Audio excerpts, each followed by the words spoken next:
Welcome back to another episode of Let's Go Hunt. Tonight, looking for dove in all the wrong places, we have Sam Alexander, who just found out ginger ale and vodka aren't a celebrity couple. Rolling in hot with a sizzling 12 gauge is Mike Gonzalez. Dave Packard está aquí, and conspiring to hunt more than he mechanics, I'm Vince H. Tonight, around the campfire, just an old-fashioned dove song. Warheads on Foreheads with Mike, and something from someone else, I'm sure. I'm revoking your editing from someone else. Classy. I think it was great, Vince. It was. Well done. Very good intro, Vince. Yeah, the intro was good. I'm revoking Mike's editing privileges for all these dove puns. I didn't do any of those. No, that was Vince. Going back to revoking your privileges. Mike, I'm revoking your privileges to use the Instagram account because your horrible taste in songs. Oh, you too. And then fucking Jason Aldean. Listen, I'm gonna kill him. To be fair, it was a beautiful day. And then the Jason Aldean, I was like, what will piss him off the most? It doesn't matter. Well, you succeeded. Like hell, I reshared that one to my Instagram account and I just deleted that song and then clicked on mine, and the first thing that popped up was Jimi Hendrix. I was like, that works. It's I'll all see on if the I can't. Watchtower with Dead Doves. Like, it's a great combo. It worked. And then here you are. I could see that, yeah. Freaking horrible twangy ass auto tune. I mean, whatever. I specifically crafted my puns today to mess with Sam. I appreciate that. I really do, especially when he thought it was me. Is it that made it my my better? part? Is it fuck with Sam Day? I hope so, because That's everything. Mike's kind of tired of fuck with Mike Day. What do you got, Dave? Oh, I he mean- left.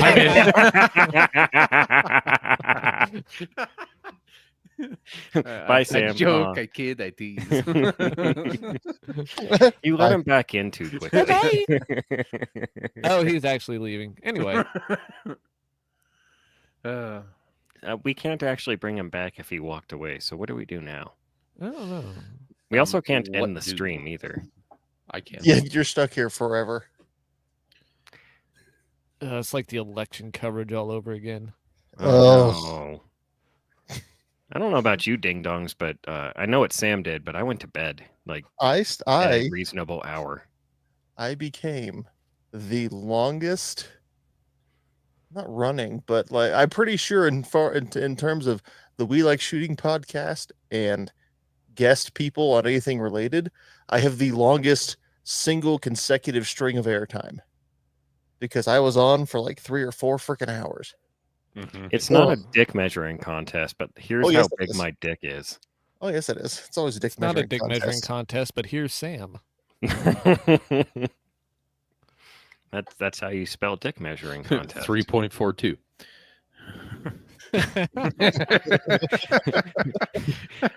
Inches? No, hours of airtime. Centimeters. Sure. I believe in metric system.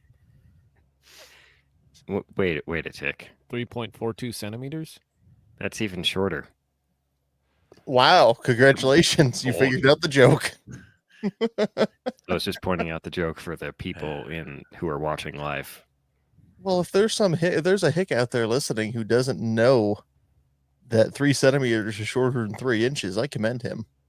He's probably the same person who 'Cause he refused to can buy the 3-pound burger because he thought it was smaller than the 1/4-pound burger. Because that's a man who can actually, his wife can hand him a metric measuring tape. He can measure that thing and go, honey, it's 6 centimeters long.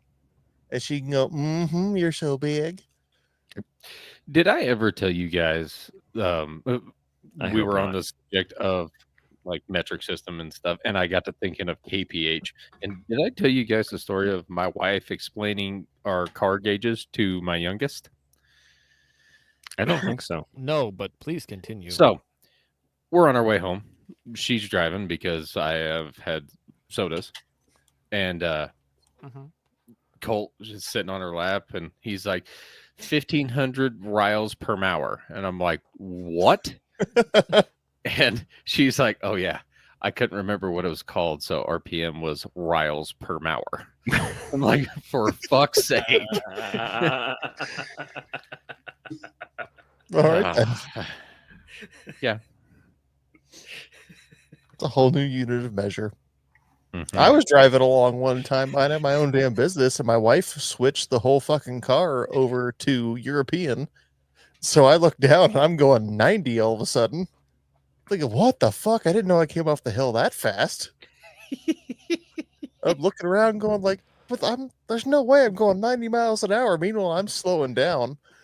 Something's fucking wrong here. I'm looking down, thinking, what the fuck? And then I don't remember, like a mile down the road, I finally put it together. It's like, go back in the freaking menu, because she was going through to like update the clock.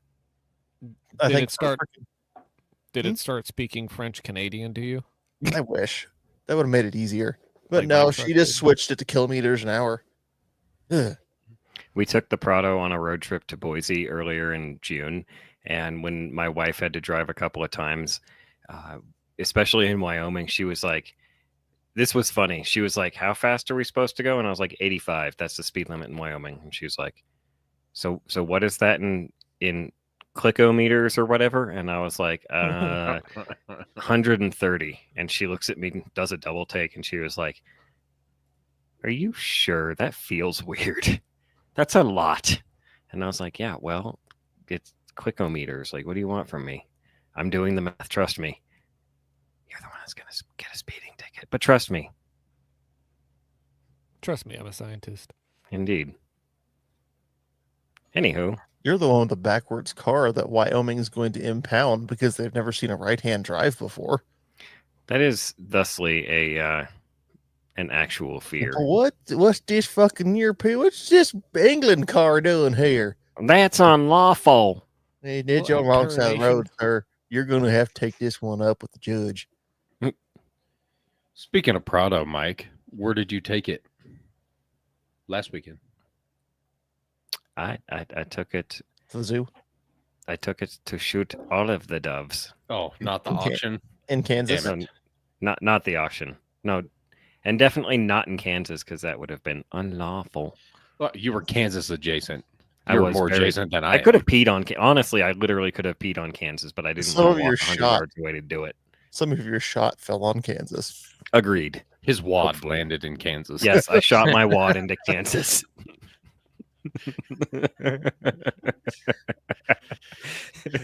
Zingers tonight.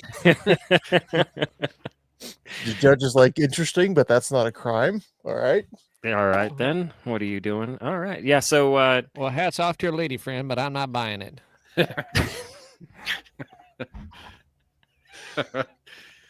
Oh, no. all right then. So, Mike, you were almost in Kansas. We were almost in Kansas. Shot my wad in Kansas a bunch of times.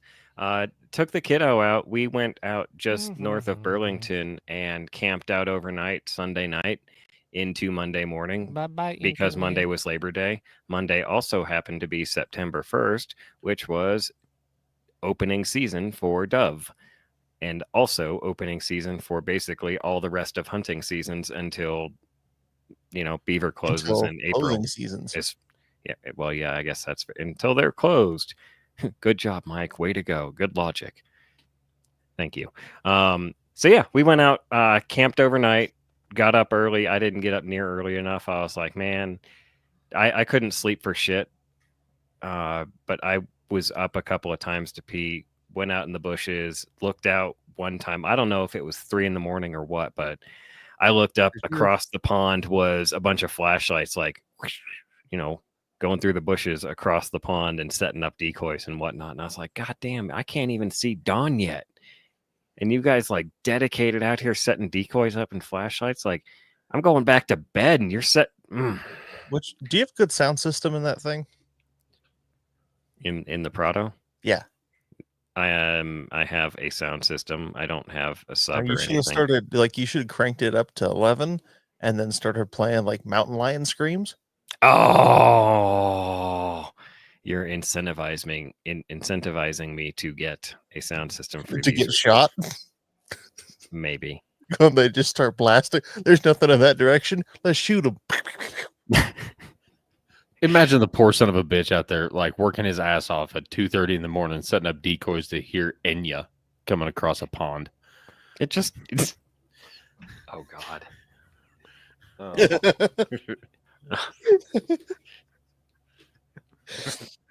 It's fucking I was you just and gonna Jason say- Aldean coming across the pond. Fuck. I was just gonna say, imagine the poor bastard that gets up at 2:30 in the morning to set up decoys to hunt doves. Bono, is that you? How For far those of of a you drive that don't is that, know, these Mike? two are harassing me for my music choice for posting that stuff on Instagram, and Meanwhile, me on the Bite other me. side of me on the other side of the pond. So anyway, I started blasting. He's over there What was somewhere. I can hear him. what was that, Dave? I can't remember now. Great. Thanks, Sam. I'm He's sure it was a screaming even productive more question. now. So anyway, I went back to bed and I woke up right as the light was coming, and I was like, all right, I guess I'm up now. I started slowly getting ready, had a protein bar and whatnot, and left the child. She was sleeping. I where I wanted to camp. So last year I discovered that where I was camping was not ideal, and I found a much more ideal camping spot. Oh, that's what I was going to ask. How far of a drive is it for you?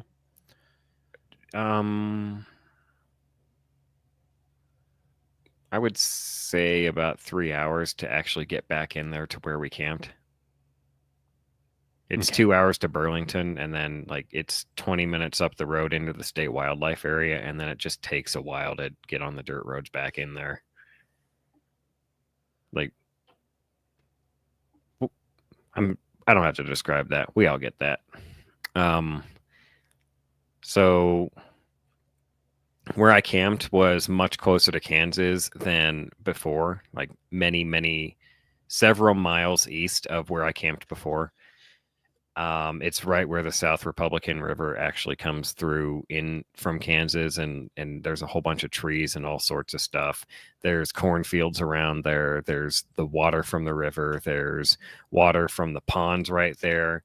Like it just was.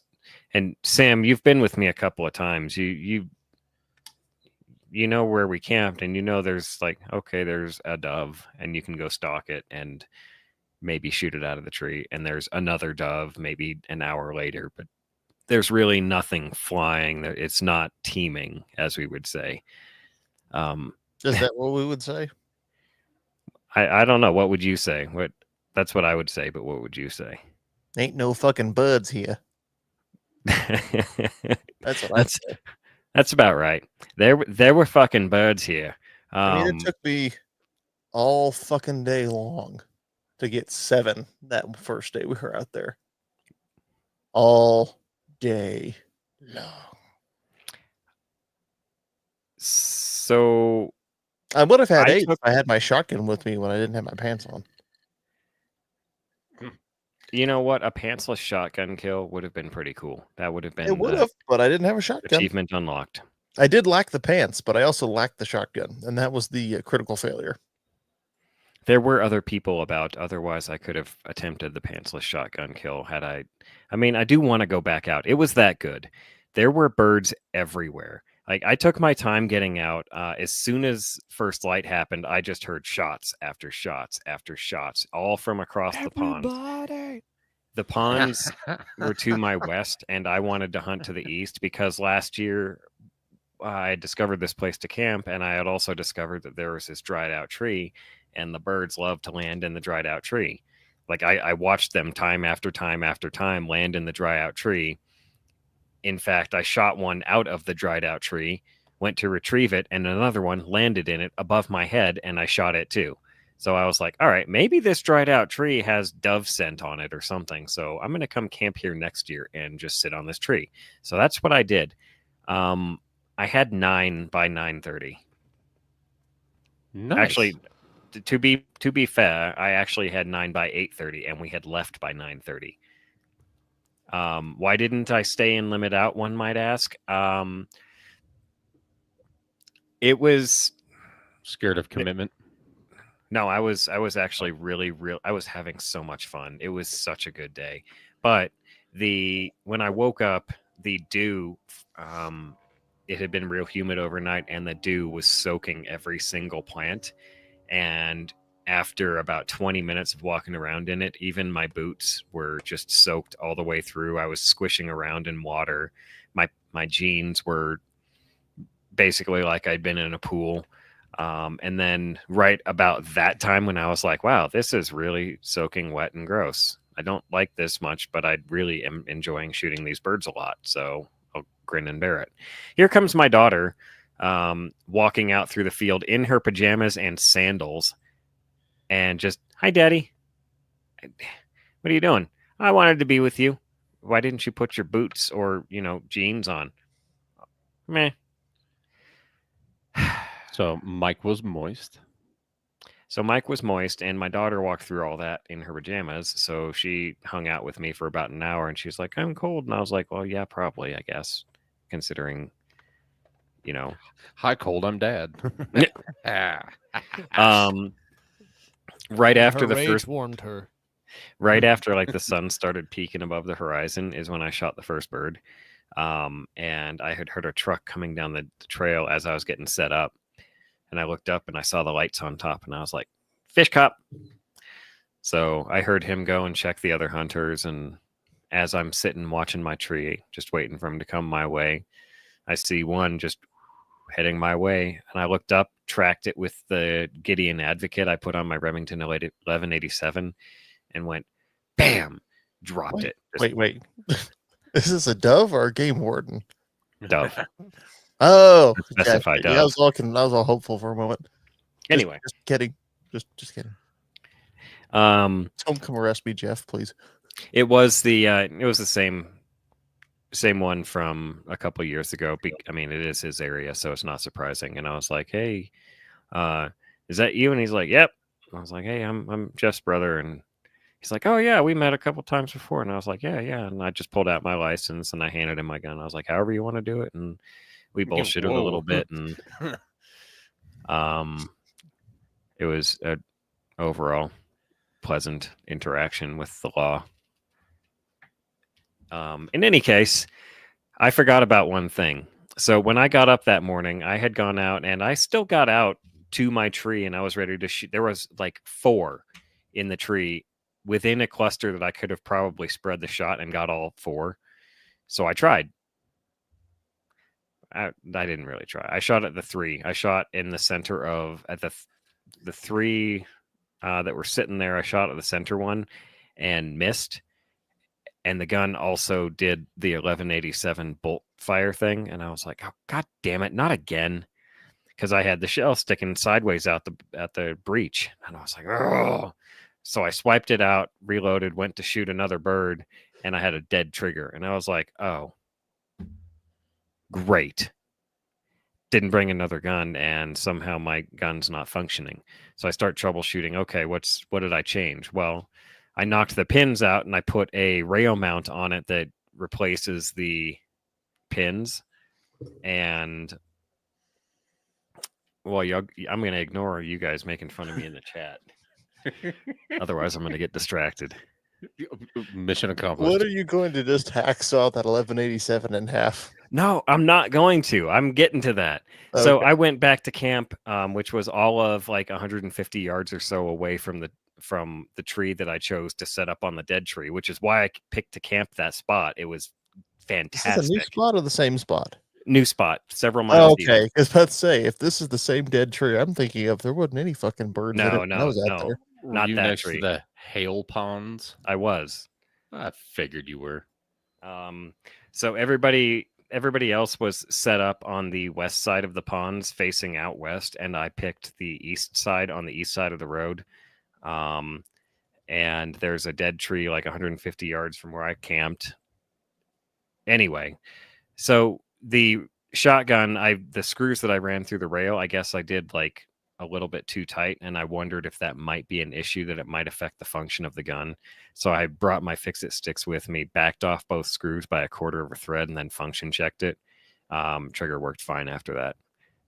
Cycle check, trigger check. So yeah, if you do happen to, you out in the listener world happen to put rails on your shotguns, and they replace pins, make sure you don't tighten them too tight. Because basically what you're doing is you're compressing the The word just escaped me. You're compressing the outer the portion of the gun onto the action, and you're disallowing the action to actually move inside the barrel. Like you're taking away all the tolerances. So kind of like pinching a garden hose, but in metal form. Does that mean you need to put some Loctite somewhere? I don't think so. They're both sticking out pretty far. I'm gonna keep shooting it, keep an eye on them, and like they're not going anywhere. It's not like they're gonna fall out the other side. They're holding the action in. They were a bitch to get in there, so I should notice.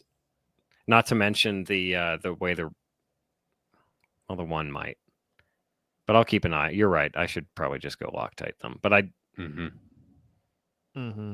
Mm-hmm. No, I could do it just until the action doesn't cycle, and then back it off until it does, and then leave them thread locked there. Yeah, if they're not going to be tight, they need to be secure. They're still pretty tight. They were I just backed them off like a quarter of a turn. Did you use a torque wrench when you I installed it the first time? Is there a torque spec? They didn't come with a torque spec. The Weaver mount that I got didn't come with destructions. It just was like, here you go, here's your screws. Because, you know, their normal 1187 just has pins and it doesn't have screws. I'm sure they never anticipated screws going through their pinholes. But I'll play with it and see if I can't, like, at least gluing them in is a good idea. And by glue, I mean thread lock. So you could just glue it. It'd be fine. I mean, you're right. I could. It's not going anywhere. Or even like fucking fingernail polish. Yeah. Just something. Yeah. Yep. I've used a lot of fingernail polish in my life for that purpose. Yep. That's a good thing to use it for. Have. So anyway, Just put some salt water in it. It'll rust. the This is high Sounds quality Minnie Mouse fingernail very, polish. very nice. Must have stole that from your daughter. Yeah, I did. He says guiltily. Anyway, I want to go back to the Gideon Optics, the Advocate I put on the 1187.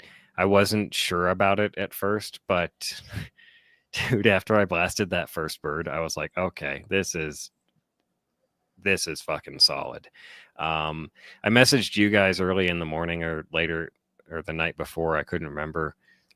I had sighted it to 12 yards with a laser dot in the breech, and I wanted to get it to 25, and I was racking my head trying to figure out the math, how to, you know, do the computations and where to when you sight on a target, Kentucky windage, what's that actually called? Damn it, that's escaping me right now. Holdover. Yes, where to hold over. Thank you. So I was trying to figure out where to hold over to where I wasn't just going to go mess with the sight out in the field without the laser. So I was trying to figure out holdover and get a good guess, and I actually managed to do it. So I basically figured out that if you shoot, this is going to be a huge bitch for audio, but if you shoot up, the bullet has to come down. There's a point where because sight is based on light and you're going straight out in a horizontal line, what goes up must come back down, and that horizontal line gets met twice, on the way up and on the way back down. And so I was trying to figure out where my optic was meeting my barrel on the way up, if that makes sense. And then I figured out that if I want to shoot it at 25 yards, I have to lower the barrel from where it is. And if I want to lower the barrel, how do I do that on the optic? Yes, thank you, Dave. So how do I do that? Well, most optics are, for adjustment of up and down, it's up. It says up because up is less words or less letters than down. It doesn't mean move the optic up. It means move the bullet impact up.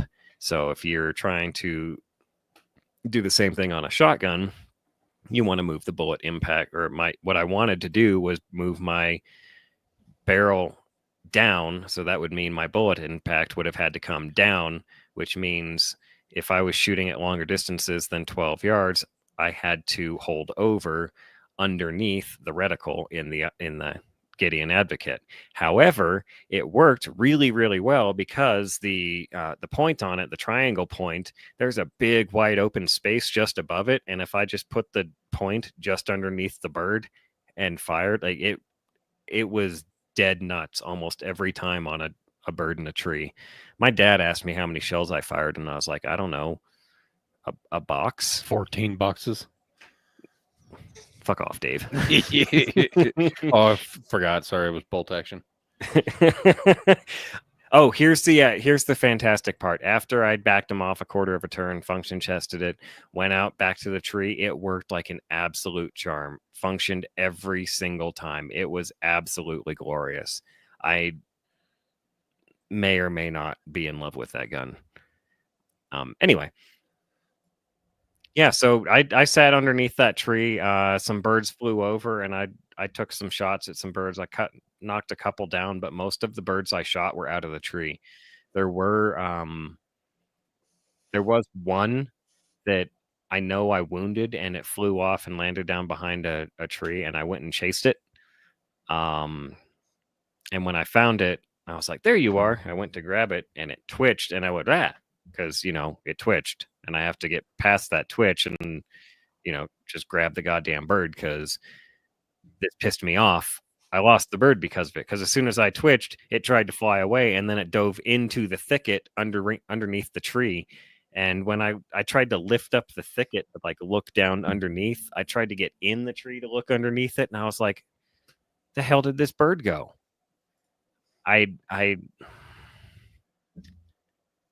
Is camouflaged. Yeah. I mean, I guess at least you didn't shoot it again at point blank range. I wish I had. I wish I didn't twitch and go, and Just let the fucking bird feathers. dive into the thicket. Like, I wish I knew how to, like, aside from tearing the thicket apart or lighting it on fire. We're gonna pre-cook this one. That was honestly my only complaint with it. Like, the scenery was, the sunset came down over on the other side of the ponds from where we were camped. So the pictures I got were absolutely phenomenal. I got a couple of really, really good ones of my daughter that, like, they're, put on daddy's desk worthy. And that makes me really happy. The sunrise was almost as pretty, but I was busy hunting instead. I'd only got a couple of pictures of the campsite and whatnot, but I had brought my GoPro and it wasn't working right. The app wasn't working right, and I was just like, fuck it. And I put it in my bag and just moved on. Yeah, there's one of them. That is of the sunrise. So the seven yards, a beast and a zebra, and here comes a giraffe and a baboon. I hate you. Anyway, I know what music's going on your next post. Ed beat the other shit he posted. Yeah, I don't know the exact range of where I was in the tree. The tree I picked, it had like really nice overhang branches, so I could just hang underneath and watch the skies and also the tree. And the birds just right to the tree. I like Dusky's idea of smoke them out. Just set everything on fire, and you will find that bird. I say I like Raggle Fraggle's response too. Just facepalm. Yes. I mean, He feels for me right now. I think. Good man. So anyway, yeah, I had 9 by. I did the same thing over in the other tree, and I was like, no, not again, no. And I tore the thicket apart again and couldn't find the goddamn thing. They must be like pheasants. If they get threatened on the ground and they can run, they must just. From the ones that I've downed that I know I didn't kill in the air, I have found them like just frozen right under like some little weed, and they're exactly where you think they are, but you got to move a lot more shit and they'll just be there. So My problem was there they were frozen, and as soon as you go to touch them, they're like, "No, get away No, from me!" And you and fucking vanish. stomp on them. Right, that's the you lesson just- I'm learning. I need to stop twitching like a bitch and just grab them as soon as I Un- see them. Go, there it is, mine. I and would cut Hunt them. the dove. in I'm gonna punch you in the face. I would recommend stomping on them because if you can barely see them, you can barely see if there's a snake there too. So I'm not a big fan of just reaching in and grabbing shit. So stompy stomp. And then you can like scoop it out to where you can grab it. I'd say it's because you live out east, but where I was hunting is also You were out east. Yeah, I know. So I was like, I should rethink that statement. Okay, that's fair. Also, there's rattlesnakes where you live too, Mike. Mm-hmm. Yeah, that just I was once hiking on Pulpit Rock in Colorado Springs with a group of people. Yeah, well, all young adult age. And yeah, this fucking rattlesnake starts crossing the trail. It was so totally people that it didn't fucking curl up when it saw people. It's just moving along. But me being like, that's a fucking rattlesnake. I'm not getting near the goddamn thing. Meanwhile, all these fucking suburbanites are like, look at the fucking snake. Oh, let's get pictures of it. Let's get close. Like, what the fuck's wrong with you people? Poke it with a stake. Oh, So- it's like last year I freaked my son out whenever we were out dove hunting, and we rested like halfway in because we walk in about a mile and a quarter there, and I set my bag down and I go to sit down and I just hear a little back behind where I'm sitting down. I'm like, oh no, and there's a pretty good sized. I think it is a diamondback. Like I think it was a western diamondback. Danger noodle. Got it. nope Yes. rope. It was not a prairie. It was not a timber rattler. So it was one of the diamondbacks. But yeah, Eastern, probably. think eastern. I I don't bet know where Eastern. I do not know where the divide is. All I know is that I wish I could have taken the skin back with me because I want to make a nice rifle sling out of one. Hmm. You see, I haven't That's killed a pretty fucking cool. rattlesnake any time since we started this whole. I don't think I've killed one in the last 3 years. I've killed 11 this year. I bet Dave. Oh, when I lived out east, used to kill them all the time too. But Yeah. now they don't. They don't tend to wander into this neighborhood. I got a couple Thankfully, I decent sized fucking hate garters living in the crack between where my Kill them. patio. Make a belt out of them. One of them looks big enough. It's a little garter snake hat band. Where they pour the foundation and then where the patio, the seam where that meets underneath the house. I think they're living in that seam. Oh man, you got snakeskin boots. Oh yeah, python. Hmm. No, rattler. No, garter. snake. Garter. Yeah.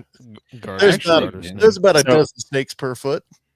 So the other day, my wife was wearing this robe and she took it off and she was wearing this snake skin thing attached to her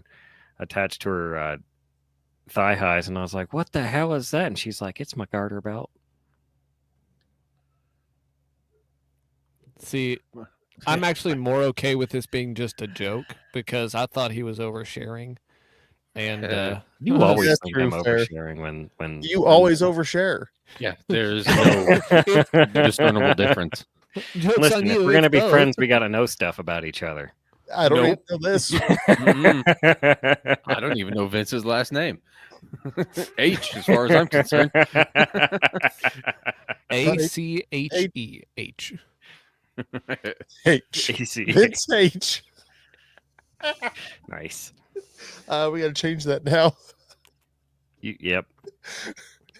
How do you spell that one? It's phonetic. He The just H is capitalized. you're breaking my brain. Better than your heart. I Well, mean, anyway, yeah, so I'm quite pleased with my duck hunt or dove hunt. I'm very, very excited for when it comes cold and Vince gets to have his chance. So that's why you didn't let the game warden see the birds. Yeah. yeah, it was Right. opening day down here for me too on Monday. And I had decided that I was not going to go out, and I followed through on that. But I thought maybe I'll go shoot some clay pigeons with the boy. And that's it was sometime on Monday that I remembered that, oh yeah, I gave the boy permission to practice throwing clay pigeons while I was gone. So he could just go out there and like throw a stack of them so he could get better at hurling the things for me. Like not shooting them, just throwing them. And so I looked outside and there was like 5 clay pigeons left. I'm like, well, scratch that.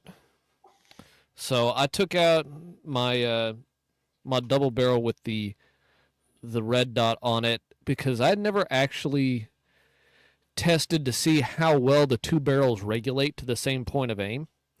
So I decided, okay, I'm going to go get some cardboard, set it out there at 15 yards and see how they compare to each other. And long story short, it's not terrible, but I can also see why it was on the used rack. Possibly. So what you're telling us is you need 2 red dots, 1 for each barrel. Unfortunately. But no, it's perfectly serviceable, especially when using like 8-shot for dove. They regulate. Okay, so the way they regulate, you have the 2 barrels next to each other. The right barrel shoots a little bit left at 15 yards, and the left barrel shoots a little bit right at 15 yards. So if I center them up enough, they won't have too much over travel one way or the other. Yeah. What I should probably do is pick a barrel and just sight directly to that one and just run with that the whole time and treat it like a single shot, and then the other one as a backup and try and remember where it hits. But also, like, sometimes it seemed like they overlapped almost perfectly. So obviously there's some variance just with the dispersion of the individual shots. So it's like, which you have, it's a smooth bore, right? It's not going to throw everything exactly to the same 1-inch spot every single time. But so I think I'm just going to run with this the way it is. I mean, I think it's close enough. It's maybe a couple inches off at 15 yards, so it's probably still inside the main kill zone out to about 20 or 25. And I'm probably not shooting beyond that with 8-shot anyway, so I'm not super worried about that. Though I will need to go double check this and test it whenever it comes turkey time again, and actually sight 1 barrel in and just use 1 barrel for the turkeys. That way I can be sure to blow the heads off nice and good. Blow down, blow their heads off. Yes. So, I'm reading through the comments in the chat, and Raggle Fraggle was mentioning how he's never seen the doves fly for more than an hour, and it's just before sundown. And no, dude, like, they were flying all morning. There were shots all morning. People, I'm pretty sure, limited out because the shots stopped around 8 o'clock, and the birds were still flying. I packed up because my daughter wanted to go home. It's the sole reason. And as we were packing up camp, I made the classic mistake of not keeping the loaded gun while packing up camp. As I'm packing up, just flocks of, like, here's 3 to 5 here, here's 3 to 5 here. And then right before I started up the truck, here came 40 just right over us. And I just could have taken 3 easy shots, bang, bang, bang. And if I was any sort of accurate at all, I could have had 3 more. But, I think that's one of those things that's probably like during most times, you were obviously out there doing a really good time, at which point, like, Yeah. you'll see stuff all the time. Like, I've seen deer out at all times of the day, right? But not necessarily like all the time. Most of the time it's morning and evening, So- there's that set time, there's that calendar that we talked about, like right around 9:30 and right around 2:30 to 3:30, where the animals become active, and it's like all the animals in the world just like decide to be more active around those times. And that's normally that's what we've been counting on when we've been deer hunting lately. I don't know what you guys count on in Oklahoma, Vince, but it didn't really work for us this time because we didn't get any deer. But a count on what? The squirreled me. God damn it. Well, Vince counts on the deer still being in a crib. Oh, count on Yeah, their the movement. non-ambulatory ones. Yep. counting on their mid-morning and their mid-afternoon movements. The smaller they are, the slower they run. Yeah. But anyway, yeah, it was a really, really good time. Do you remember how hot it was, Sam? Yes, and it was not And- hot this weekend, which was No, good. it was not. It didn't even peak 80 while we were out there. It was absolutely glorious. It was like 55 in the morning when I woke up. Because I was kind of half-ass camping this weekend too, and I was very glad it was not hot. Yeah, it was very nice. So I was really, that was nice. I'm glad you killed some doves. Yes. Me too. It was. Are you it gonna was eat them raw? important. Actually, no. I made Okay. I made dove teriyaki for dinner tonight. I'm surprised it's not dove bulgogi or whatever the Yeah, fuck it's called. Dove baloney. Dove. Freaking dove Korean beef over here. I'm genuinely shocked you made a new recipe. There's going to be some changes. Bulgogi, I think, got played out. We have to do some other things with the ducks this year. No. It finally ran its course. You It- should. it- yeah. You should now. Hear me out. This might require something for something on your end. You might have to get used to some spice, but you should try some duck tacos. I'm into it. Roast that duck, like saute it with some spice, and then just make your tacos.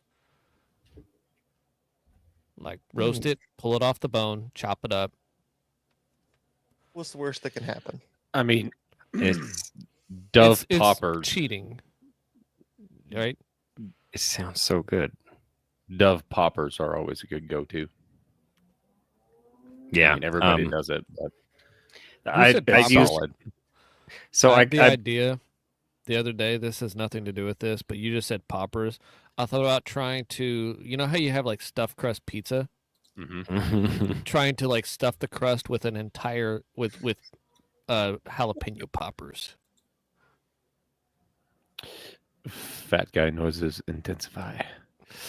So I could see, having worked in the pizza places, I can see how that would go, and it would be like strips of jalapeno that you'd have to place with strips of mozzarella, along with strips of whatever ridiculous meat, like bacon or sausage or whatever, and then you have to roll all that bullshit up in the crust of the pizza. So you're gonna have like huge floppy crusts, and you're just It's gonna like have calzone. like No, no, no, minimum no, wage no, no. guys It's a badly calzone crust. making this, and then rubbing their eyes with You- that you jalapeno. deep Like they're fry gonna ha- deserve this. Deep fry jalapeno poppers, Mhm. cut them in half, layer them around the crust, roll them up in it. Proceed You to got to make do these pizza. things in the right order. Okay, so when you talk about poppers, do you mean like the ones that are breaded, Yes, jalapeno, and Mhm. cheddar? cream cheese, sir. Okay. See, the ones that I do are the jalapeno with the cream cheese and stuff Bacon in the bits. middle, and then wrapped in bacon. Oh no, I'm further that is south and same. east of you. These things, poppers are deep fried. I'm very interested Fair. in trying this, Dave, but like beer battered and then deep fried.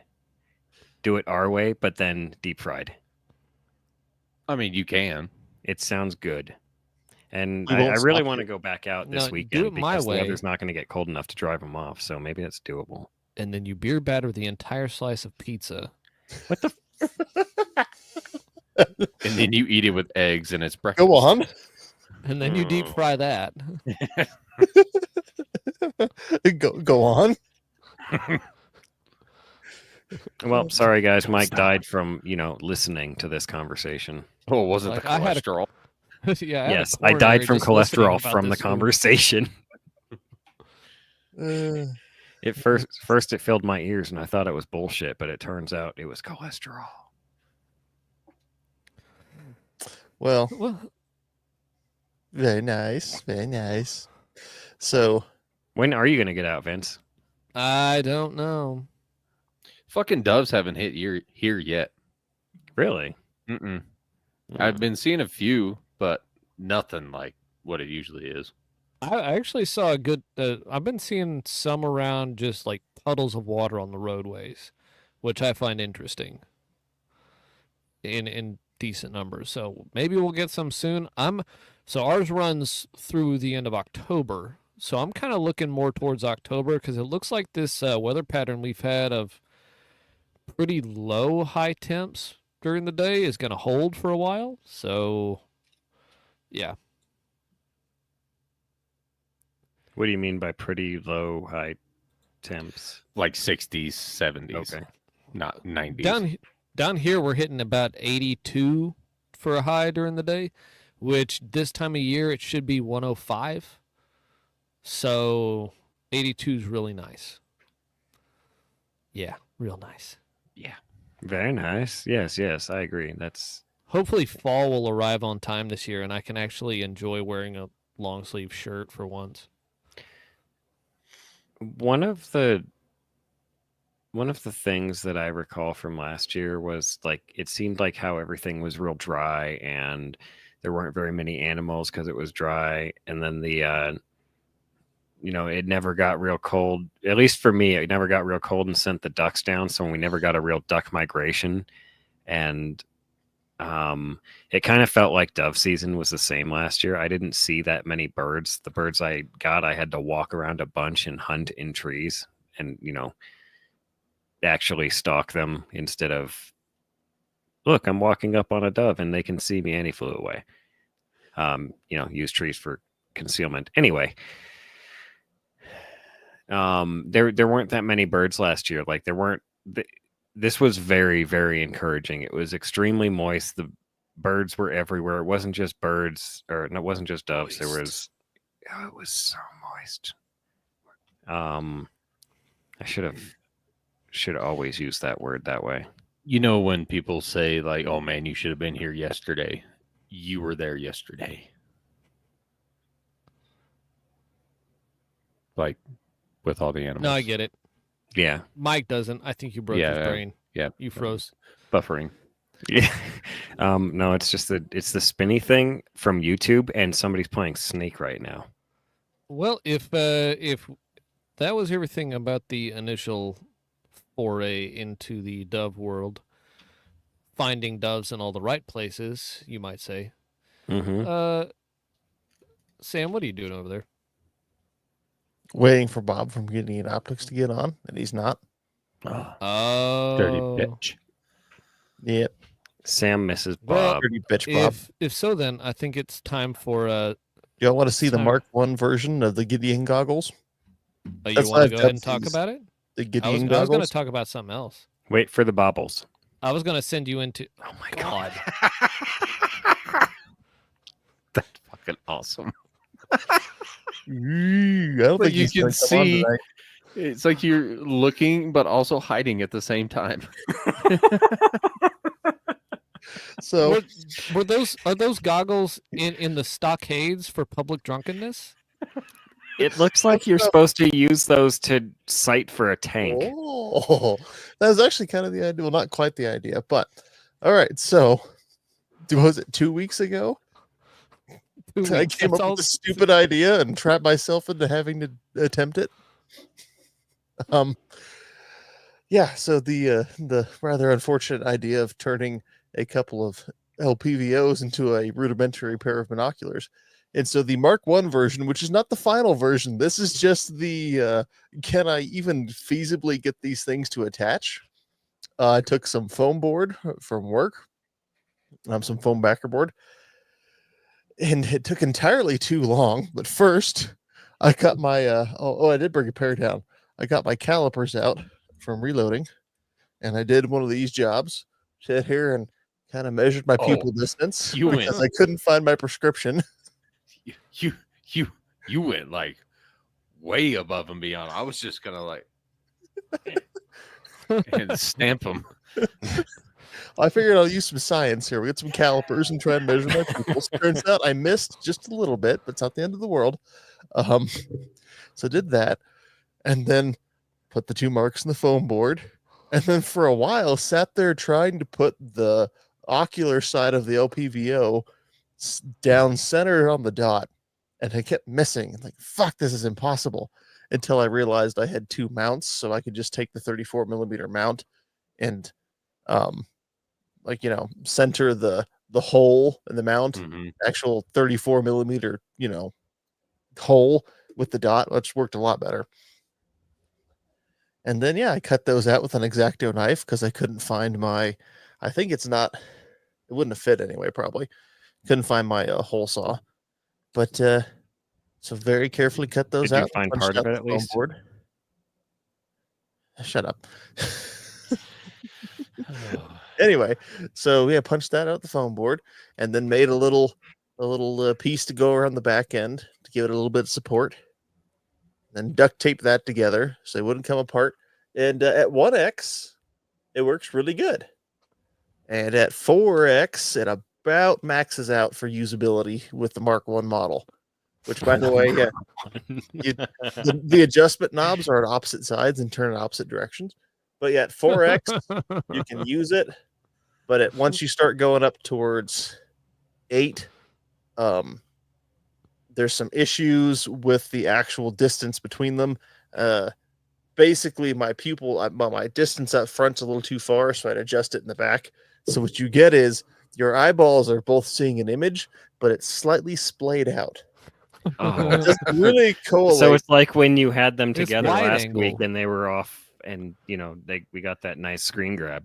Yeah, so basically, because the because the tubes are kind of, they're not completely parallel with each other, you can really only see through one side at a time, moving it back and forth. And where you can kind of split the difference and see through the middle, it's like, woo, woo. Looks really weird. But I was talking with Dave before the show about a way to get a Mark II model that might actually work better. I just had to bash something together because I've been sitting on this. Like, I got to do something. I need to find some. I'm surprised I couldn't find one.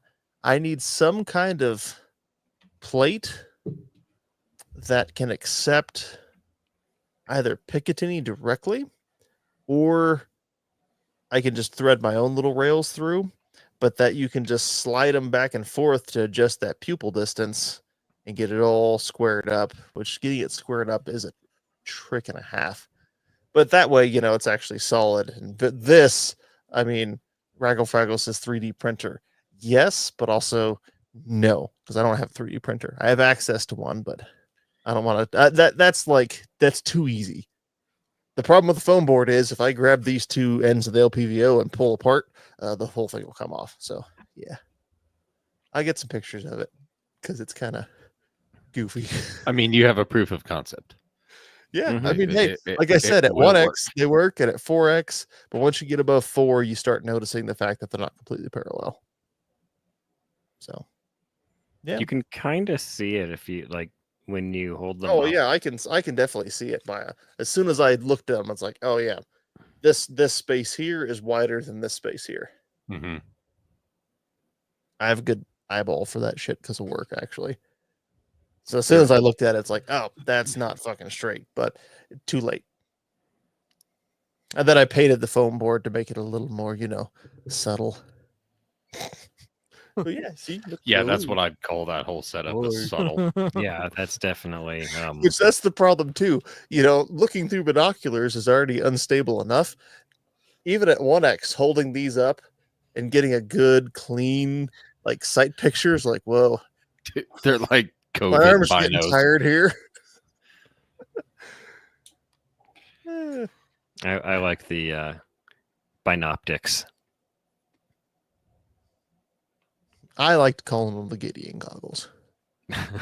Strap into my face. Right there. Speaking of Gideon goggles, when night vision. Also, no Bob, so Bro, keep that I mean, ridiculous. when question. night Win vision. night vision. Win When- 5 to 25. When 5 to 25, Bob? Why no Bob? Damn it, Bob. No. So- When night vision, when they can come up, when they can. I forgot the exact process where it's made. Essentially, when they can turn photons to electrons back to photons, then night vision. Yep. Also, those are it's words. ITAR compliant. I'm not sure how they're going to manufacture Gen 3 night vision, and I guess they Ooh. could do 2.5 in Ooh, China, but yeah. yeah. Yeah. So- maybe we don't want that. I Vince, got something in that I went and bought because I wanted a QD mount Mm-hmm. for use with my bolt action 308, and I bought a. What is this? This is the Midwest Industries. Ooh. Frenchy boy. Oh, you did go with the Midwest. Yep, I bought the Midwest QD 34 millimeter Mark II scope mount. Because so I know I said something about Optics Planet shipping in the next 1 to 7 business years. Mm-hmm. Well, Mm-hmm. I think it was last Monday they called me and were like, "Hey, so the Mark 1 is going to be like 9 to 18 business days we think before we get it in and can ship. And we can do other things instead. These are, because I'd gotten a couple of emails like, hey, this stuff is like in the same price range. I'm like, I don't want that stuff. And then I just ended up talking to him. I was like, why don't we just go up to the Mark II if you have that in stock? So the interesting thing about the Mark II mounts is that they have an entire ecosystem that they're building around, putting being able to mount a red dot on on the top strap. You can replace the top rings with a Picatinny mount or an offset red dot mount or things like that. And you can actually just mount accessories straight to this. So you could put is it Vortex that is selling that chunk of technology that bolts to the top of things that's a laser rangefinder and ballistic calculator? There's a few of them out there. Are there? Sig has one. I think you might be right. I think Vortex might have that one. Vortex The has one. smaller There's one. a handful of them out there. Yeah.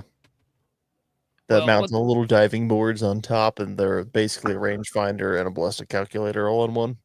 What this allows is I can just take this and I can keep it in a pack or wherever, and then just pop it onto my rail, and then Pop it.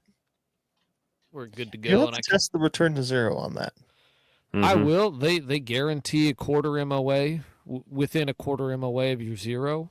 Mm-hmm. Is it every Damn. time you take it off? So will you be another quarter MOA next time you take it off? So a half MOA? Like which quarter? Like quarter this Yeah. way, quarter that way. It could quarter fix itself. Right. What you do is you take you snap it on, take a couple of test shots, and go, oh shit, quarter to the left, pop it off, put it back on. Oh, now we're a little bit high, pop it on. There we go.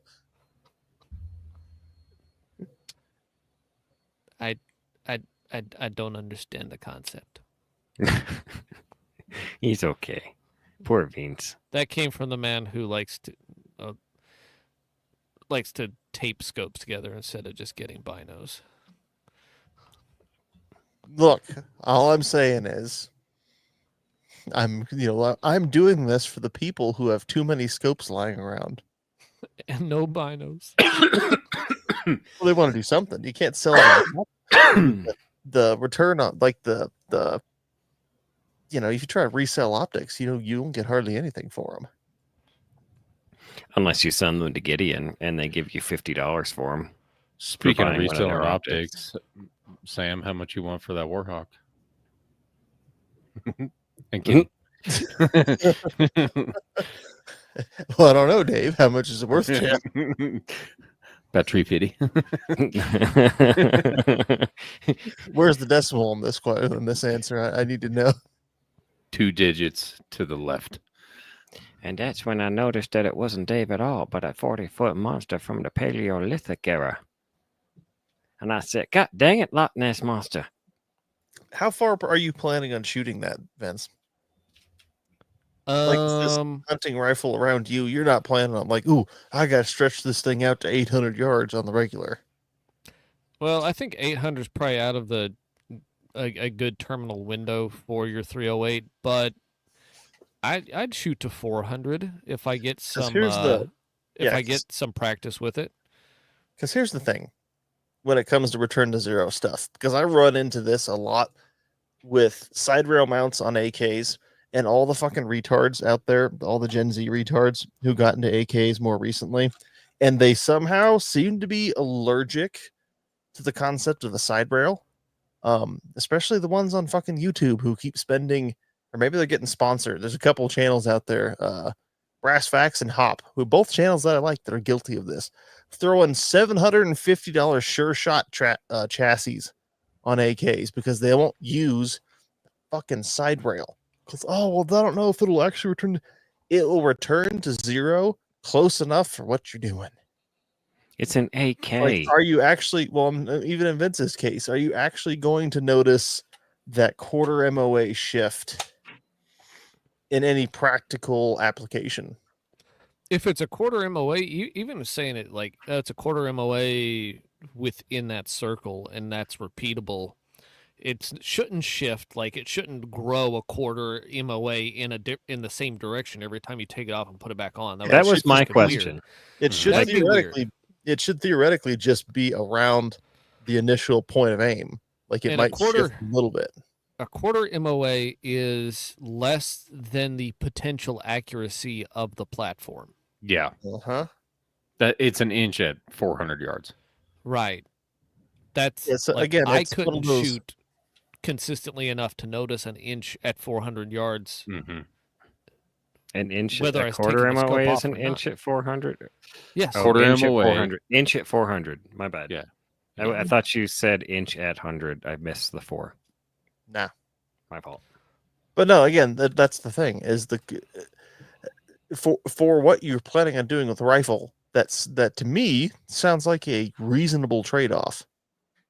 It's not like this is a precision rifle where you're going to take it to a competition and that quarter MOA at 400 yards is going to cost you, whether you're going to come out number one on a stage or not. Even if he was, like, if he's shooting at man-sized steel, that's still a quarter MOA is not going to... What if it's a little man? Even if it's 6-inch steel or 4-inch steel. 4 inches is a lot. Well, yeah, I guess at 400, 4 inches... That's one MOA, sir. It is one MOA. All right, I hope you can shoot one MOA. 400 yards, 4 inches. Let me zoom these into 10. See if zoom one into 10 and one to like 3. Let me take a gander at that. Oh, I haven't done that yet. Let's do one it. That would have been the first thing I did. Make myself. You're gonna ride the vomit comment. I mean, if I look through it long enough, yes. But my dominant eye takes over. All right, now go walk around with those on your face. Your next task is to build night vision mounts for those. The problem is with the eye relief. There's no way to bridge that gap. Plus, you'd need such a freaking counterweight on the backside because you are extending all of that weight that far out from your face. Like, no, sir. I have an idea. Oh no. So you get some like 1/4-inch wall pipe that is approximately, what's your ocular on that? 1.5 inches? I think he was talking about counterbalancing if you put it like attached to a helmet. Yeah. Yes. The weight's gonna be. Oh yeah. So so make it really light, and then just have like reverse sunshades, where it comes back into your face instead of out the objective. Well, man, I think it means like but it's going to look like he has a really tactical like propeller hat because he's got like one on the back and he's got one on the front, and they're just you got night vision on the back and binoculars on the front, and then there's a pivot in the middle, and you just spin them whenever you want to go from one to the other. Go gadget night vision. Go Yes. go gadget Yeah. double scopes.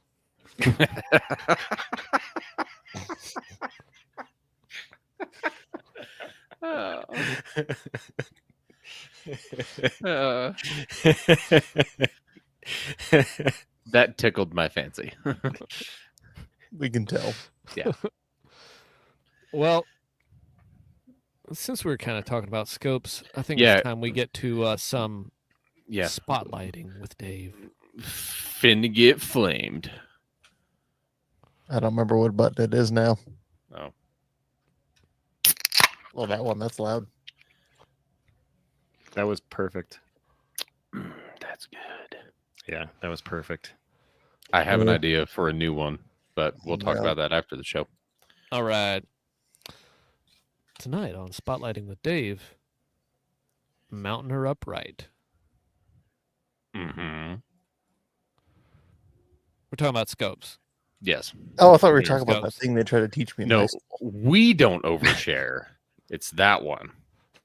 Listen, I don't know what you're talking about. You definitely noticed. don't have a list, and neither do people at work. So Dave shared some pictures with us recently, Mhm. and I had thoughts about it when he was Qualms. mounting up the scope for his 300 Win Mag, and I thought we could talk about proper scope mounting Mm-hmm. for our little spotlighting segment. Now, outside of the particular problems with Dave's, it's important that you properly torque your scope rings and that you clean all of the gunk off of the screws for your scope rings, because they will arrive to you covered in grease, Mm-hmm. and then your Loctite won't even work.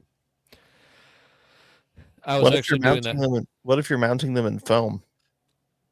in foam. Yeah. What's the Extra proper procedure grease. for that? You dip it in baby oil, Diddy. Okay, I'll think about it. Whoa. Okay, then. That Dave, got weird. do you have that rifle nearby, or do you have the pictures up? I have the picture right. Meow. I mean, let's see this picture. There's something particularly wrong with this picture. Can anyone else see what is wrong with this picture? His clock's about 10 minutes off. That one. No? Okay. All right. There's a certain concept in mounting your optics, in that you want the rings as far apart as you can get them. You want them as far apart as you can get them, or you need to lap them, because your rings may or may not be perfectly concentric to each other once you have them torqued down to the rail. And so if you have them close together, it can actually put more torque on the center part of your optic, and therefore you can cause the scope to bind up when you're for your adjustments or your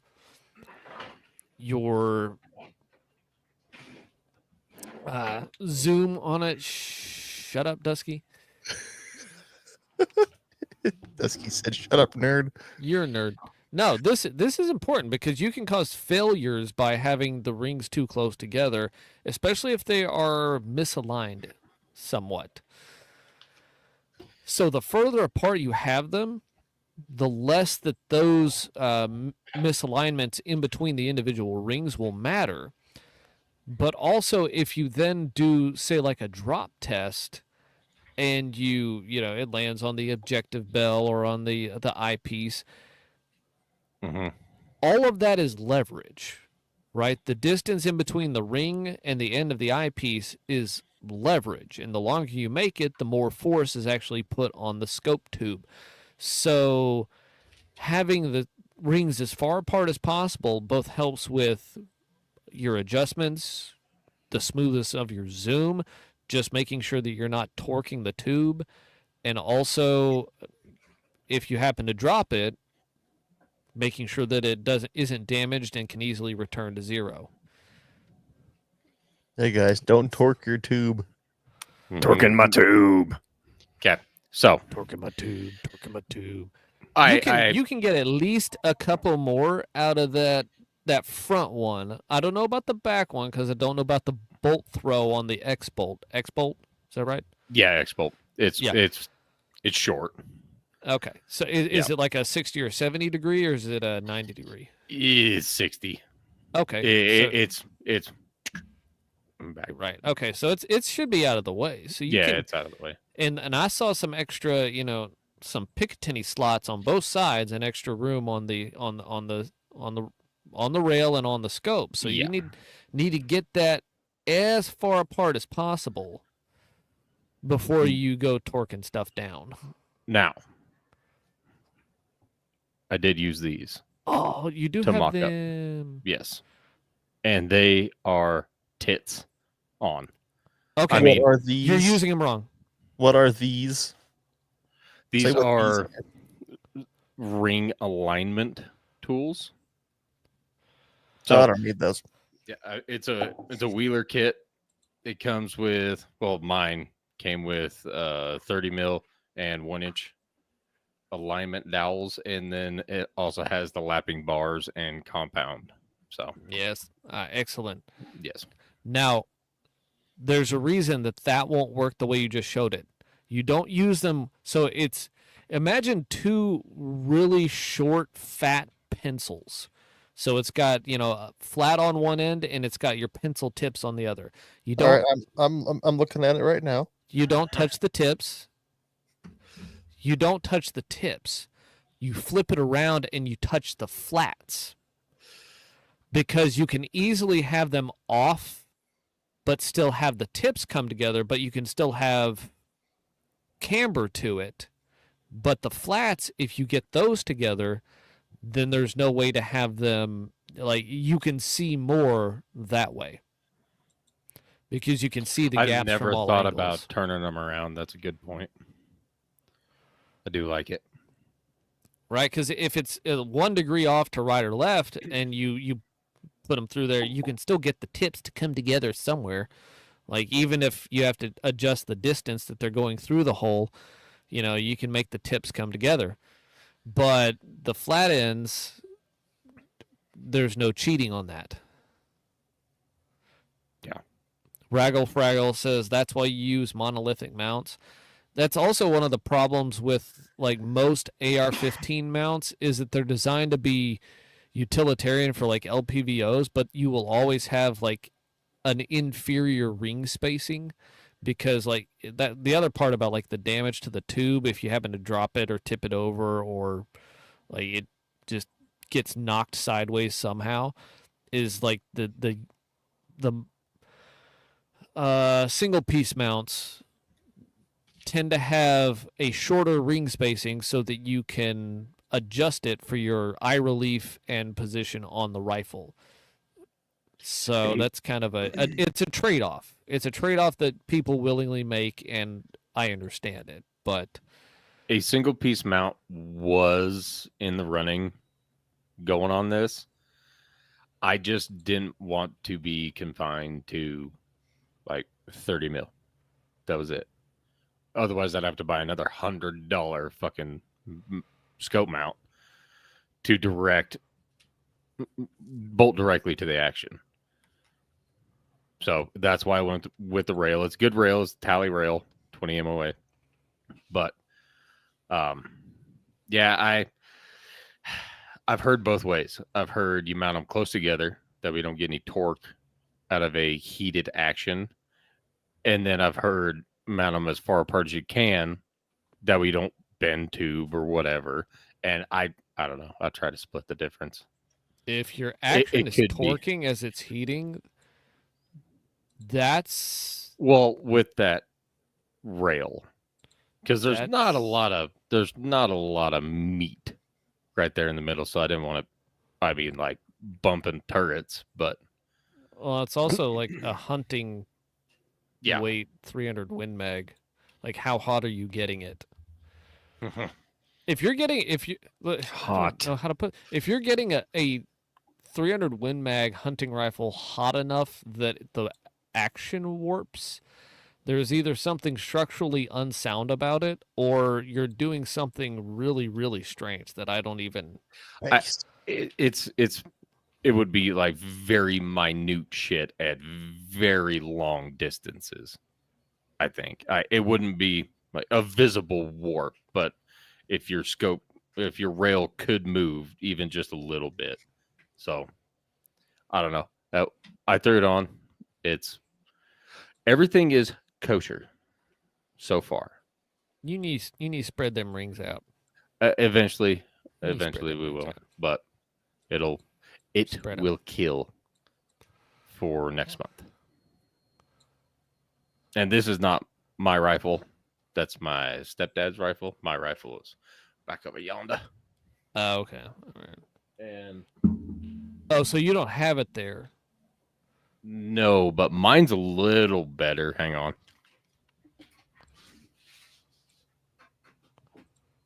We are hanging on. We are hanging. Oh, I let go. I'm falling right now. We can only hope. Holding on to all I think is safe. Oh. It's about the same. Yeah, I can see though the argument for eye relief on that one, because if you have proper eye relief there, your forward ring is as far forward as it can be, Mm-hmm. and still and not be into the objective bell, because you have a You can just crank it big, down the bell. It'll be you have a fine. big long objective bell on that one. Yeah. Yeah, It's that's a nice bell. Thank you. I, Thank you. I was more commenting on the other one of having room to move these rings further apart, and also like maintain everything else being exactly the same. Actually, we will spread those rings out because as this gun heats up, we have more issues with barrel than we do rail. So Yeah. when we were first sighting it in, it walked a lot, like just further left a little bit every time. Don't know why, but That sounds like you don't have a properly stress relieved barrel on there, because that's a common thing if you have variances in like the grain of the metal and all that nonsense. Then ooh, it could be. you'll have parts of the barrel that heat up that react differently as they heat up, Mhm. and therefore, like as you get them hot, the barrel warps slightly. It usually comes back to about the same spot, but like, Yeah. Cold barrel, it's tits on every time, and it's gotten better. I think we threw 6 different kinds of factory ammo through it, and we got it grouping pretty consistent with the Hornady ELDX 178s. Mm. But yeah, everything else, it would just get left and further left and further left and further left, and it was in a sled. So yeah, I don't know. Is Mike dead? Not dead. Oh, Just Just frozen. frozen in time. yeah, your camera's frozen. It's okay. It, We can Oh. turn it off. Oh, Right Yay. now. Nope.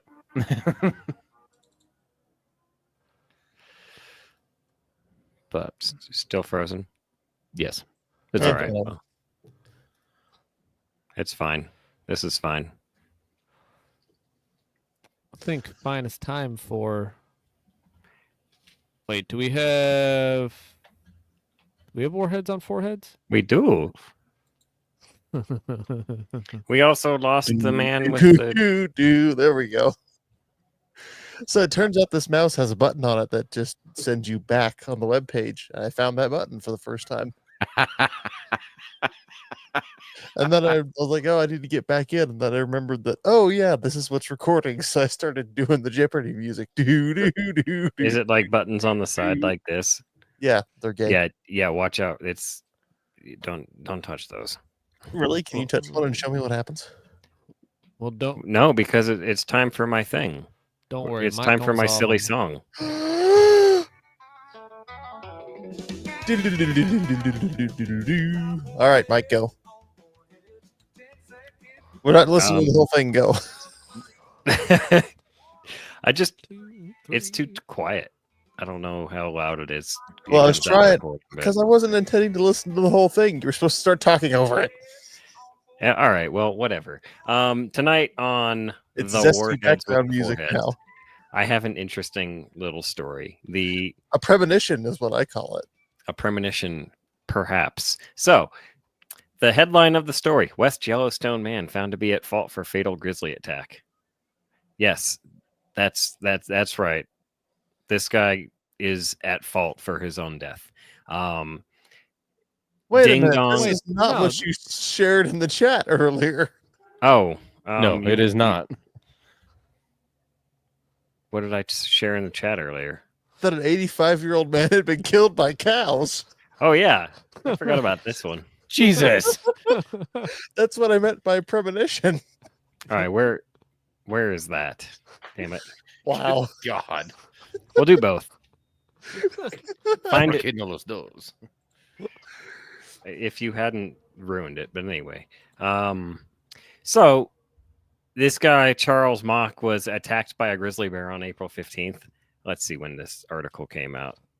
2021. Okay, so April 15th, 2021, this dude was attacked by a grizzly bear in Baker's Hole campground just outside of Yellowstone. So he was alone, parked his vehicle at the campground entrance, both of which have, it's Yellowstone. They have grizzly bear information on them. They did a huge investigation into his death, and it appears that he kind of pulled a Timothy Chalamet, and it seems he may have camped on a moose carcass. Literally 150 yards from a spot that says you should probably not camp here. He had been there. The investigation showed he showed up and then was attacked within about an hour and a half.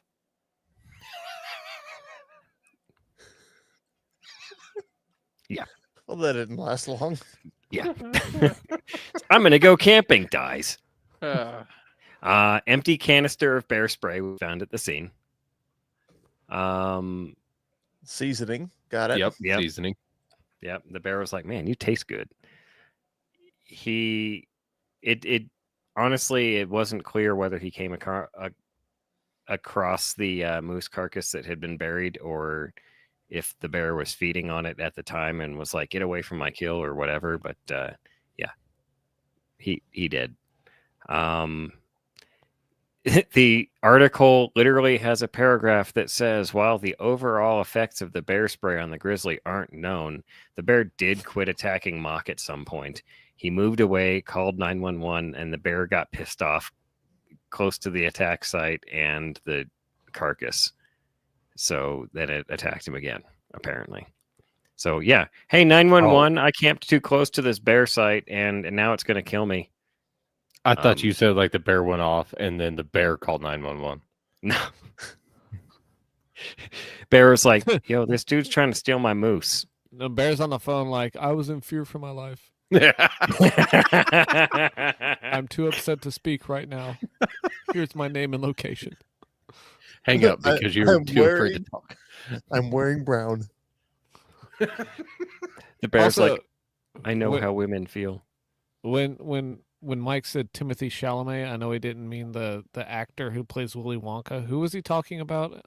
He's Treadwell. Timothy Treadwell? Treadwell. He that's did not right. tread well. He tread bad.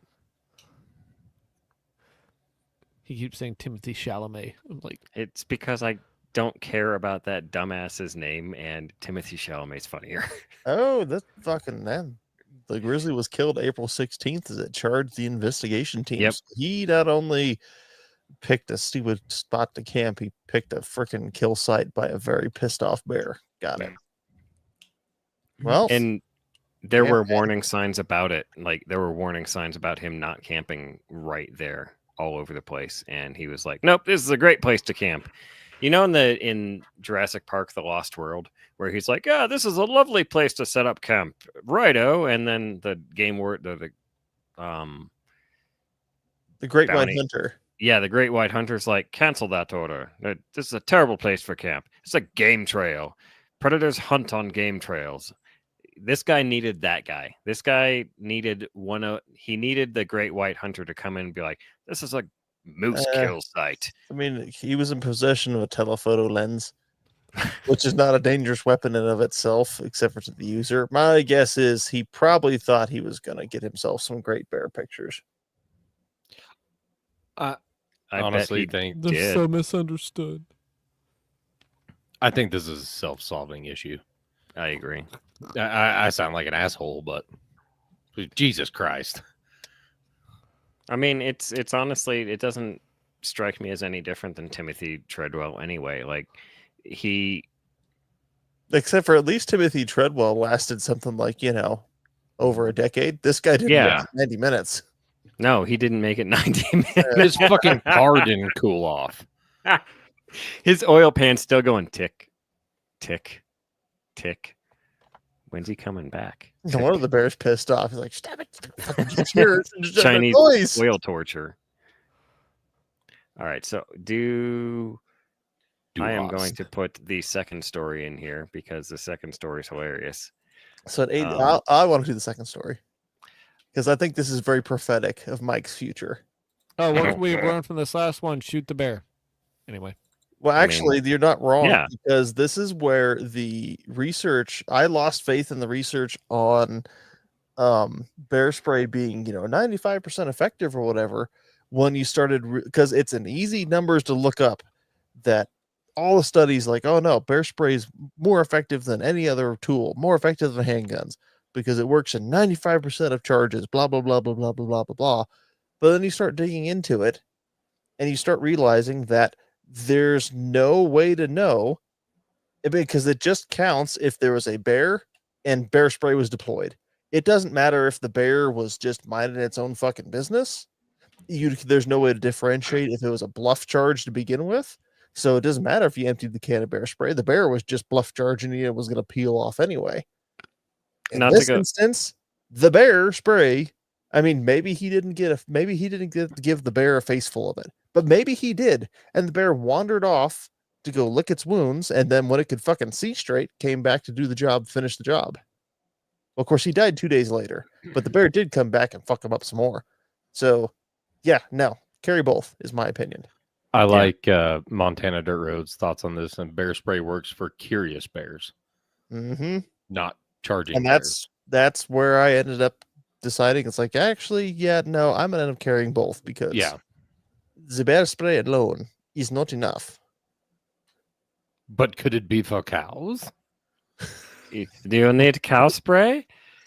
Intriguing that you say it in such accent, yeah? 2 hikers in the Austrian Alps needed some cow spray after Yes, one of they them did. was killed by a herd of cows that trampled him and his wife while they were taking their dog for a walk. The sad part is Him and his wife? It trampled He both of died, them. she didn't. The They both got 85-year-old trampled. man. I mean, 85 years old. Like, poor dude. I mean, I guess at least he was that old, but what a way to end 85 years getting trampled by fucking bovines. But no, they It was were probably hiking. like, go ahead. Oh, it says that they were hiking towards a mountain hut in the Ramsau am Deuchstein in Austria's Styria province on Sunday when the incident occurred. 9 cows, including 3 calves, charged and severely injured them, is what the local police said. Yeah, I'll say it's severe. He a whole died. 9 cows. It was a stampede, Holy cow. including 3 calves. Stampede. Have you guys ever seen Tremors, the movie? Mm-hmm. Tremors, the beginning, when Kevin Bacon wakes up. I can't remember the other actor's name. Frank Ward, I think it is. Anyway, well, Stampede, Earl. Like, have you ever been in a stampede? How many cows does it take to make a stampede, Earl? I'm curious. Yeah, I do Apparently, remember 9 will do it. Oh, Um, I'm laughing, but I shouldn't be. I mean, Did you read the second paragraph? The second paragraph: fatal encounters with cows are rare in Austria. However, a woman in was fatally Austria. trampled by cows last year while hiking with her two small dogs in Salzburg. In response to a fatal cow attack a decade ago, Austria introduced assault cow legislation. Safety guidelines for mountain walkers, urging people to keep a safe distance from cattle and to keep dogs on a leash. This is just reaffirming Mike's whole 11-mile trip that time. It surely as I was fuck about is. to say he's going to be looking up those. He's going to be throwing the Austrian code of cow conduct into Google Translate. It's called a code of conduct, sir. Nope. I don't think it is. I don't think it is either. But no, this is why I said this is a premonition, because Mike, your future is right here. It does not state what breed of cows they were. Good point. And honestly, it was probably like that. There's that one movie where the horse knocks the frail old man out of the way like he's absolutely nothing. It was probably like that. And the cow was just like, like slightly walking. And he was like, oh no. Turns out it was just a feminist protest. Well, they didn't say Wales. It was 9 feminist furries. You're right. It was in Austria, not Wales. So yeah, I do love that Dave started with a German accent. That was nice, yeah. So see, the killer cow is actually a threat. It's not a fucking threat. It is if you're 85 and you can't fucking move. But fuck's sake. It didn't say how old the woman was when the one from last year was. It just says 2 small dogs. So with 2 small dogs, you can only assume she's fucking like 90 years old.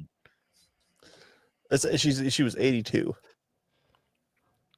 No, in the Oh no, second not his paragraph. wife. The Not the second wife. one. The Oh, one that- oh, my bad. Again, I shouldn't be making light of I this. can't 'Cause this believe I'm one's reading the actually- words in response to a fatal cow attack. This one's actually sad, but all I'm picturing Mhm. too is, the scene from Austin Powers where the guy gets run over by the steamroller. No. Stop, nine. I'll be there As in 5 minutes. he slowly gets trampled by cows. Yeah. Squish, squish, Moo. squish. Moo over. Can you imagine the sound of the clanging bell being the last thing you hear before a hoof crushes your skull? It's freaking Blue Oyster Cult. More cowbell. I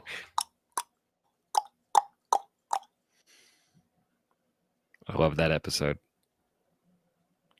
So anyway, those are my warheads on foreheads. You should definitely stay armed, stay defensive in the woods, and it doesn't matter if cows are looking your way. Be ready, be prepared.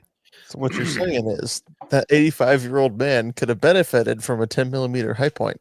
Absolutely. Mike, this winter you're gonna come down and we're gonna tag calves. All right. Tell me when. I'll show up. We'll get you on the fight with some bitches. I don't know what that means. Don't worry, but it she's sounds just but bluffing. Fighting bitches sounds fun. Maybe. The mamas get don't rid like of it your- when you fuck with their calves. That'll get rid of your cow fear. Or there's I gonna be a new news story. Yeah. It could be entertaining either way. Colorado man kicked in face by cow, dies 2 days later. That wouldn't even make the news around here. Of syphilis. Empty can of cow spray found at scene.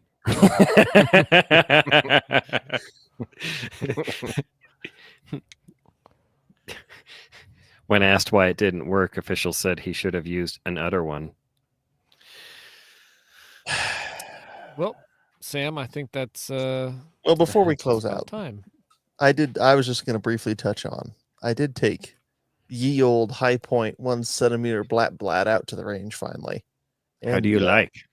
I had a few failures to feed, which some people are going to go, the High Point. Of course it is. I think it's probably a break-in issue because I could not reliably reconstruct the failures to feed, except for out of one magazine.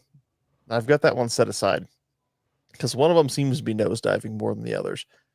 So I'll probably run another 100 rounds through it. Recoil feels a bit like a clunky 1911. Other than that, accurate enough. I was hitting steel at 40 yards, not really dialed in trying it, more like, oh, somebody left a shot to shit steel target here. Let me see if I can hit that. And yeah, it's fun. Nice. It's a good little blaster. Wow.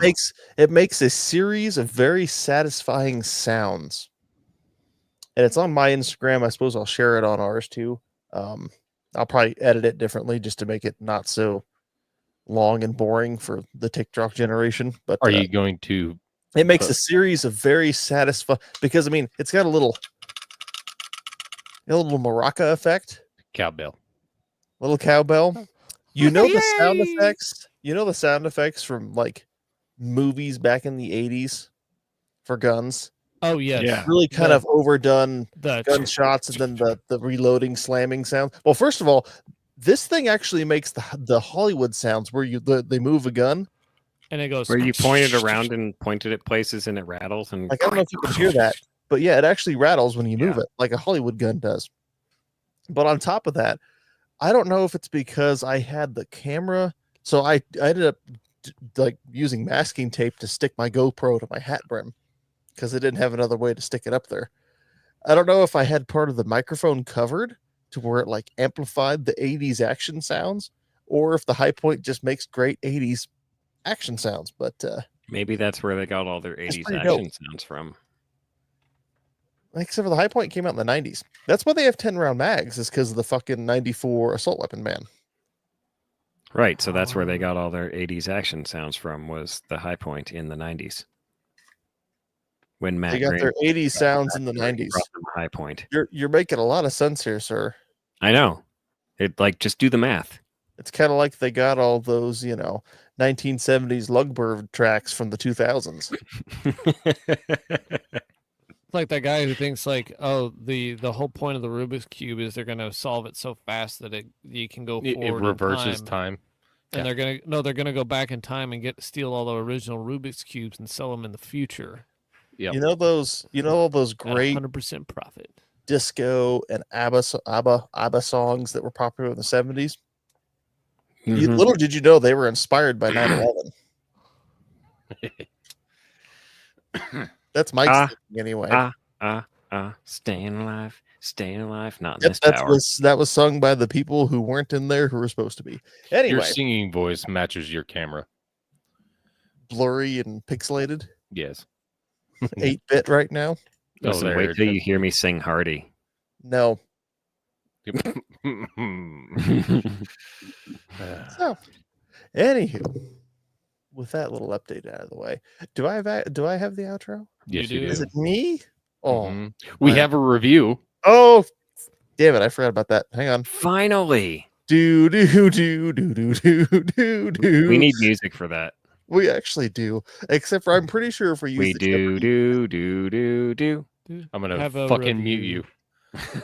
I'm pretty sure if we actually used the Jeopardy music, who even owns Jeopardy? Somebody would Jeopardy. send us a cease and desist. I'm pretty sure ABC. Jeopardy owns itself.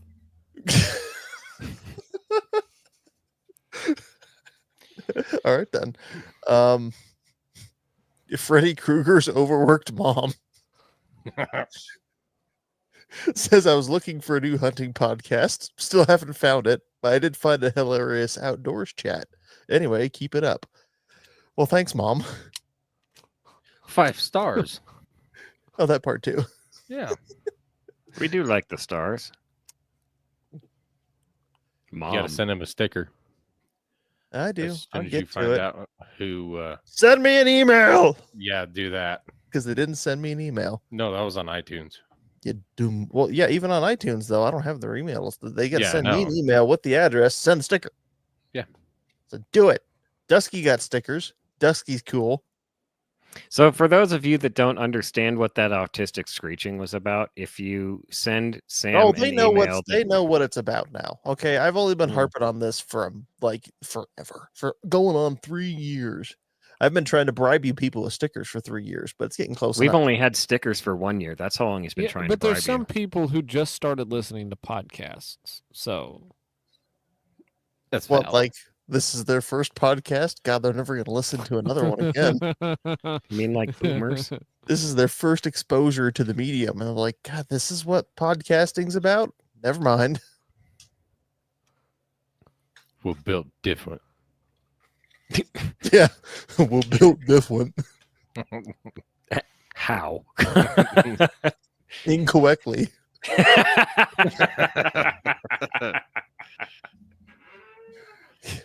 We're built different. We're built like these binoculars.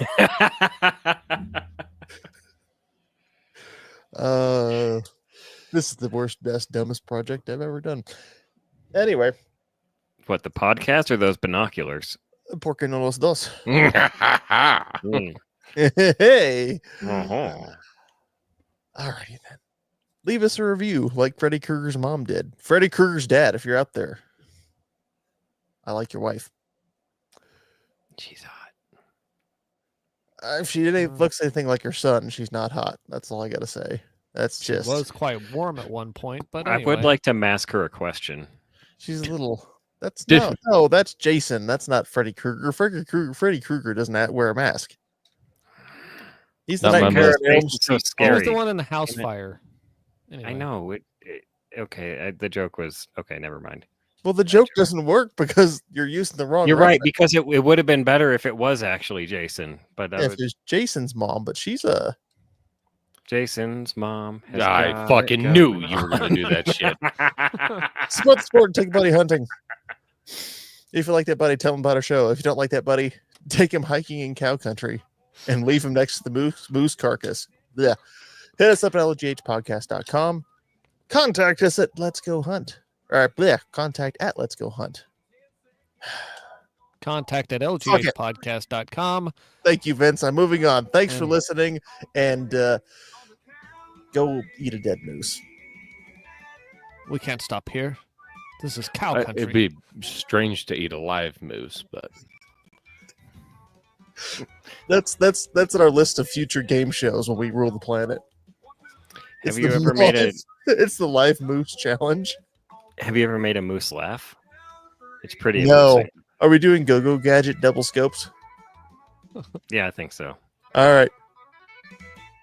Oh, if we wait long, now the song's never ending. You see, you Goodbye. could have ended it right there at the. Oh. Don't. But Hold no, it, it it's kept got 18 going. more seconds. We're not lasting Also, that long. it's really quiet. Yeah, it's probably. Oh my longer god, on it won't his end. stop. Now it's ending. See, It's like the end. It's like Lord of the Rings 3. No, except I was for just worse. thinking. I was thinking about Fear and Loathing in Las Vegas when he's like, "We can't stop here. This is bat country."